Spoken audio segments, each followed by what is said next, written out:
반갑습니다, 여러분. 이를테는 시간, 오늘은 이사야서 5장입니다. 혹시 필요에 의해서 또는 취미로 농작물을 길러보시거나 애완동물을 처음 길러보기 시작하신 적이 있으신가요? 특별히 농사를 짓는 일, 생각대로 잘 되던가요? 그랬으면 참 좋겠지만 어떤 때는 많은 노력과 수고를 아끼지 않았음에도 불구하고 뜻대로 되지 않을 때가 있습니다. 농사꾼의 지혜가 부족하거나 기술이 부족해서 그런 일이 생겼다면 더 많이 배우고 분발하면 될 일이지만요. 누가 뭐래도 최선을 다했는데 최선을 다한 것만큼의 결과가 나타나지 않는다면 깊은 좌절을 경험하게 될 것입니다. 그야말로 다 때려치고 싶은 마음, 그런 마음도 들 수 있는데요. 그와 같은 마음이 하나님에게도 있었다는 것을 이사야서 5장이 우리들에게 전해주고 있습니다. 포도원의 노래 또는 포도원에 관한 노래라는 부제가 붙어있는 내용이 바로 5장인데요. 내용은 그렇습니다. 농부가 극상품 포도나무를 심었다는 것입니다. 수고를 아끼지 아니하였습니다. 좋은 열매가 맺힐 것을 기대했겠죠? 그런데 수확기에 이르러 보니 열린 포도가 상품성이 아주 떨어지는 들포도밖에 맺히지 않았다는 것입니다. 그 농부는 급기야 모든 것을 다 둘러 엎기로 결심을 합니다. 이제 내가 내 포도원에 어떻게 행할지를 너희에게 이르리라. 내가 그 울타리를 걷어 먹힘을 당하게 하며 그 담을 헐어 짓밟히게 할 것이요. 내가 그것을 황폐하게 하리니 다시는 가지를 자름이나 북을 돋우지 못하여 찔레와 가시가 날 것이며 내가 또 구름에게 명하여 그 위에 비를 내리지 못하게 하리라 하셨으니. 가끔 우리는 화면에서 농부들이 양파나 무밭을 갈아 엎는 경우들을 가끔 보게 되는데요. 상품성이 떨어져서 재배하면 재배할수록 손해가 날 때 농부는 울며 겨자먹기 마음으로 그와 같은 행동을 합니다. 그런 장면을 보는 시청자들의 마음도 안타깝기 이를 데가 없는데요. 하나님의 마음이 그러하다는 것입니다. 그런데 이 포도원에 관한 노래는 비유이죠. 하나님은 거기서 의미하는 바가 무엇인지를 설명하고 계신데요. 무릇 만군의 여호와의 포도원은 이스라엘 족속이요 그가 기뻐하시는 나무는 유다 사람이라. 그들에게 정의를 바라셨더니 도리어 포악이요 그들에게 공의를 바라셨더니 도리어 부르짖음이었더라.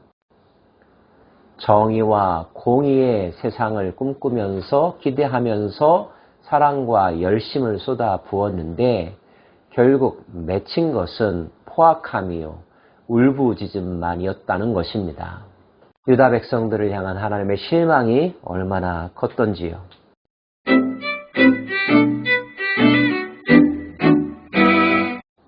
그 다음 장면에서는 구체적으로 그들이 무엇을 잘못하고 있는지, 그래서 그들에게 어떤 화가 임하는지를 설명하고 계신데요. 먼저 8절입니다.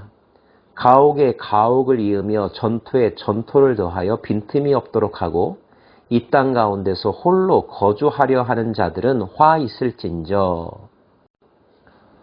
언뜻 보기에도 탐욕스러운 부자의 모습을 묘사한 것으로 이해가 됩니다. 수많은 재산이 있음에도 불구하고 더 많이 소유하려고 하는 마음, 다른 사람의 눈에 피눈물을 흘리면서 자기 이익만을 추구하는 사람들, 그러한 사람들에게 화가 있을 거라는 것입니다. 11절 말씀, 아침에 일찍 일어나 독주를 마시며 밤이 깊도록 포도주에 취하는 자들은 화 있을진저. 아침부터 저녁까지 맑은 정신으로 지내는 법이 없습니다. 타락과 방탕한 삶을 합니다. 육체의 소욕을 따라서 본능이 움직이는 대로 행동합니다. 이런 자들에게 어찌 준법을 요구할 수 있으며 양심과 도덕을 요구할 수 있겠습니까? 그런 사람들에게도 화가 임할 거라는 것입니다. 18절 말씀입니다. 거짓으로 끈을 삼아 죄악을 끌며 술의 줄로 함같이 죄악을 끄는 자는 화 있을진저.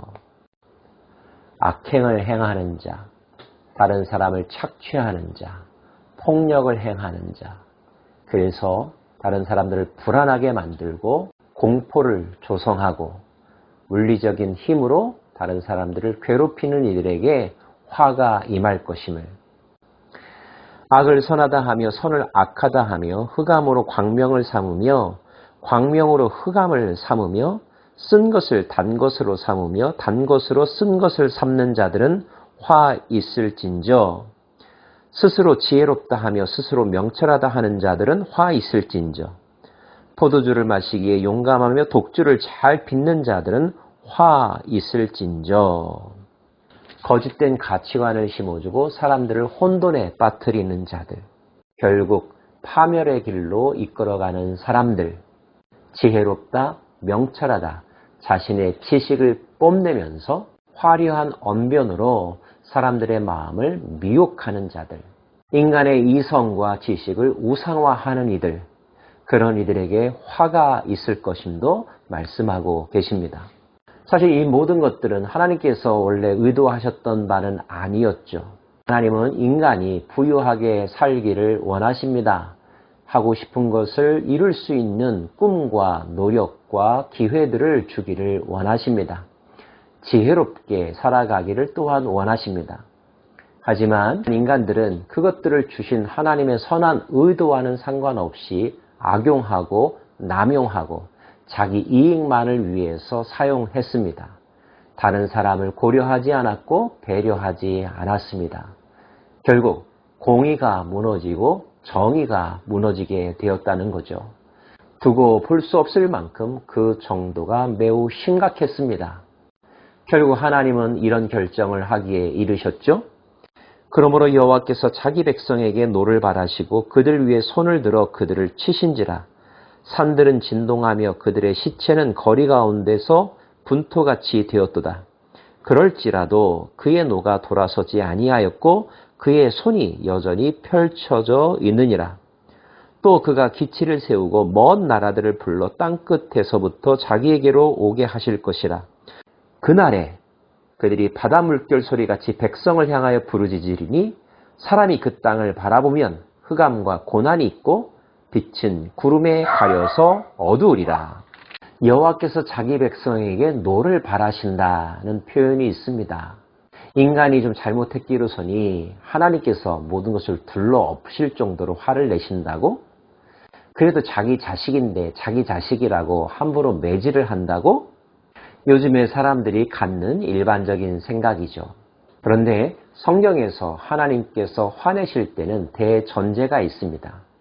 그것은 하나님께서 의로우시며 열심을 가지고 최선을 다하여서 보호하고 사랑하고 기대하셨다는 거죠.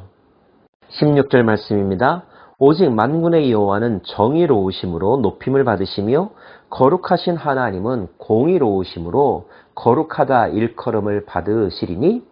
정의롭고 공의로우신 하나님, 그런 하나님은 자신이 만든 세상도 본인을 닮아 정의롭고 공의롭기를 원하십니다.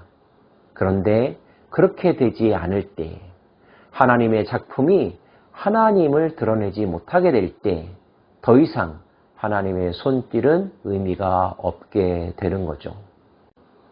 우리는 어찌 하나님이 이러실 수 있을까라고 하는 질문을 하기에 앞서서 오죽했으면 하나님께서 이렇게 하셨을까 하는 생각을 먼저 가져야 할 것입니다. 그리고 또 한 가지, 주권이, 절대 주권이 하나님께 있음도 우리는 기억해야 합니다. 그렇다고 본다면 이 모든 과정에서 우리가 가져야 될 생각은 왜 우리가 그렇게 했는가? 농부의 마음을 헤아리지 못했는가? 아버지의 마음을 마음속에 담지 못했는가? 철저한 자기 반성이 있어야 할 것입니다.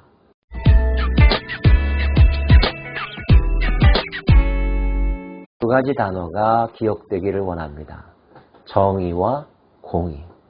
하나님의 성품입니다. 그리고 하나님의 피조물이라면 그들의 삶의 모습을 통하여서 드러내야 될 가치이기도 합니다. 우리의 현재 수준은 그 완벽함에 이르지 못한다 할지라도 적어도 우리의 방향은 공의와 정의를 향한 여정이 되어야 할 것입니다. 그것이 하나님의 계획하심이니까요. 부디 하나님을 분노케 하는 인생이 되지 않기를 바랍니다. 하나님을 닮은 공의와 정의의 사람으로 살아갈 수 있기를 다짐하고 또한 기도하기 원합니다. 기도하겠습니다.